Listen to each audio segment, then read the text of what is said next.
Il-membri tal-Korp tal-Pulizija laqgħu b'mod pożittiv il-ftehim settorjali li ġie ffirmat bejn il-Gvern u żewġ unions rappreżentanti tal-ħaddiema fil-Korp.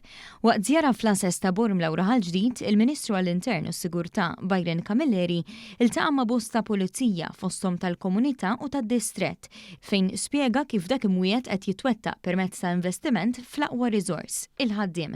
Dan il-ftehim se jissara f'kundizzjonijiet u pagi aħjar flimkien ma' drittijiet ġodda għall-pulizija. Is-Surġent Daniela Mikallef li taħdem bħala pulizija fil-komunità qalet li dan il-ftehim iżid il-motivazzjoni fost il-pulizija li qed jaraw aktar apprezzament lejn il-ħidma tagħhom. Jiena xogħol nagħmel minn qalbi, però hija xi ħaġa ħadd apprezza biex inti kull frott tqum ovvjament tħoss aktar motivata biex dejjem tagħmel ħidma tiegħek b'mod aktar professjonali u possibbli tista'. Li tħossok apprezzata fix-xogħol li tagħmel hija importanti ħafna. Il-Ministru Byron Camilleri fakkar kif ma dan il-ftehim għaddejja nefqa f'investiment kapitali bla preċedent. Fl-aħħar snin intefqu aktar minn 15 miljun euro fuq proġetti ġodda biex il-korp jibqa' jkollu l-aqwa riżorsi, uniformijiet u l-aqwa ambjent minn fejn jaħdmu l-uffiċjali.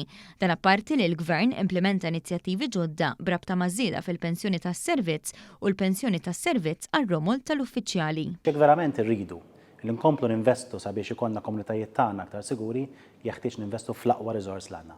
U l-aqwa riżors huwa l-ħaddiem. U hekk għamilna matul dawn is-snin kollha, u hekk qed nagħmlu llum u hekk kien sodisfatt ħafna illi b'dan il-ftehim qed inkomplu ntejbu id-drittijiet u l-kundizzjonijiet tal-membri tal-Korp tal-Pulizija.